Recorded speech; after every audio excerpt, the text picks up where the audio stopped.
Assalamualaikum warahmatullahi wabarakatuh. Teman-teman, ketemu lagi dengan kami channel YouTube Kebun Zuhdan. Dan video kali ini kita akan membahas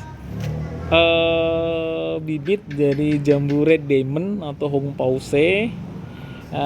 Kita taruh di polybag 50, cukup besar ya teman-teman ya. Ini salah satu yang kita akan jual, tapi kita akan pembentukan ranting teman-teman ya, karena terlihat rantingnya tuh malang megung ya, atau tidak lurus. Bahkan tadi polybagnya juga berat ke samping, dan ini cukup berat ya karena kandungan tanahnya agak banyak.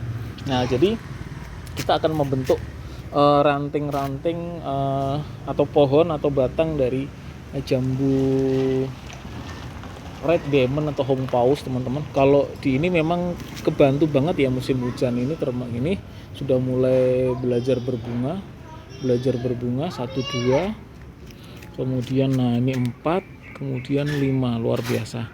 Jadi kita akan ikat pakai rapiah dulu teman-teman, pembentukan batang dulu ya teman-teman ya. Oke. Nah, ya.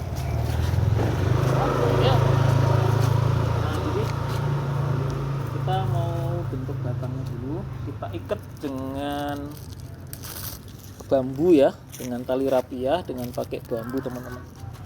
Jadi kita ikat dulu. Nah, bagian sini kita ikat.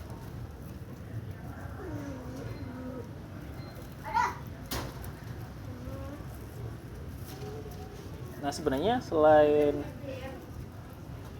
red diamond, kita juga ada jambu kristal merah jumbo teman-teman ya, di polybag yang sama dan dimensinya sama. Jadi karakternya ini cangkoknya di ujung teman-teman. Cangkoknya di ujung.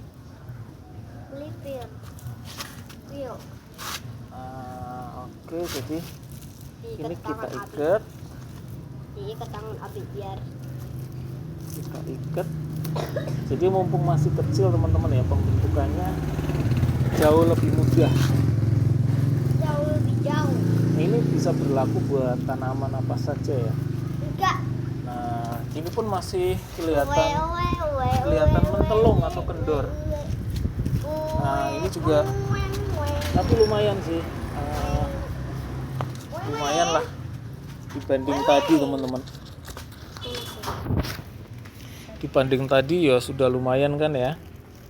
Nah, kemudian kita bantu sedikit buangin daun-daunnya. Jadi Jangan. red diamond itu apple to apple-nya sama sukun merah teman-teman. Dari daunnya hampir mirip, dari buahnya juga hampir mirip. Dibuang. Kalau red diamond agak sedikit keras, tapi kalau sukun merah cenderung empuk buahnya. Nah, perbedaannya lagi, sukun merah tingkat kerontokannya tinggi, red diamond aman lah, tidak terlalu tinggi tingkat kerontokan calon buahnya teman-teman. Jadi ini rencana kita akan perbanyak ya, jadi nggak tanggung-tanggung minta nanti yang apa namanya, Ini masih ada. yang kita akan jadikan indukan 2 teman-teman ya. Nah, ini kan ada tunas air seperti ini, jadi ini kita buang saja. Sedikit doang. Nah, oke. Tadi Ini juga ada, jadi kita buang saja. Nah, tinggi teman-teman, jadi nggak tinggi. cangkoknya ini di ujung ranting dari pohon. Jadi ada beberapa ranting gitu, jadi 1, 2, 3, 4. Jadi ini ada batang apa namanya, primer, sekunder, bahkan tersiernya sudah ada. Nah, kasus seperti ini biasanya kan kita potek, nanti biarkan dulu ya karena lagi musim hujan. Nah, ini saya biarkan dulu. Nah, kemudian tadi saya sampaikan, nah ini salah satu karakter dari red diamond adalah cirinya ya, di ujung ini ada semburat merahnya teman-teman, ada garis-garis merahnya. Daunnya mirip sama sukun merah ya. Untuk sukun merah saya udah mengundurkan diri dari perawatan saya karena memang sulit sekali ya buat saya untuk saya buahkan ya. Nah, ini baru tahap pertama, mudah-mudahan nanti ada apa ya, perawatan lain sehingga batangnya atau pohonnya nanti lebih rapi lagi. Tapi semakin besar pohonnya semakin rapi teman-teman. Red Diamond masih tinggi harganya teman-teman ya. Red Diamond masih tinggi harganya, tapi kan memang untuk pasar online itu ya nggak ada sebuah pasaran. Tapi secara umum untuk level jambu biji, non biji ya ini yang salah satu yang terbaik, Red Diamond atau Hong Paus. Dan dia paling tinggi. Ini rajanya jambu biji non biji kalau bahasa saya. Ada Swimic Pala, kristal putih, Farang, kristal merah jumbo, Cegua, apalagi ya, kemudian jambu Malang atau Jamal, jambu Farang. Nah ini masih yang terbaik. Ini masih yang terbaik. Saya berupaya untuk memaksimalkan hasil dari pohon ini teman-teman ya. Luar biasa. Jadi ini tunas-tunas barunya bermunculan. Kemudian ini ada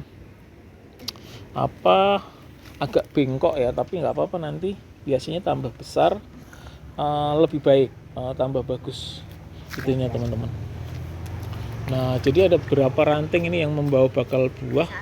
1, 2, 3, 4. Ini udah pertanda baik teman-teman ya, pertanda baik. Dan ini diambil cangkokan memang dari pohon yang sudah pernah berbuah, jadi aman lah, aman ya teman-teman ya. Kemudian karakter lain adalah buah perdana. Memang biasanya kecenderungannya karena baru belajar ya, itu pun kadang-kadang potensi rontoknya masih tinggi. Jadi biasanya buah perdana itu buahnya cenderung lebih kecil ya, masih kecil. Nanti baru kemudian next itu akan jauh lebih besar. Jadi ini juga perlu saya berbagi pengalaman. Jadi dulu saya ada tuh batang masih kecil, saya paksa berbuah teman-teman, dan ya belum lama, karena memang kristal putih itu tunas baru atau jambu kristal dan sejenisnya, tunas baru atau vegetatif selalu menimbulkan atau memunculkan batang calon buah. Jadi pas itu jadi besar kita panen. Jadi pohon memang idealnya fokus dulu ke pembesaran batang, kemudian perbanyakan dan penguatan akar. Jadi kita perhatikan pohonnya dulu teman-teman. Nah, nanti dengan sendirinya pasti akan berbakti. Nah bahayanya ketika kemudian kita paksa untuk berbuah, ya di situ akan berakibat pada pohon entah sakit, entah macam-macam. Nah itu perlu diperhatikan juga teman-teman. Jadi jangan terjebak dengan kata cara membuahkan, cara memaksa pohon kecil berbuah dan sebagainya. Kita nikmati saja prosesnya teman-teman.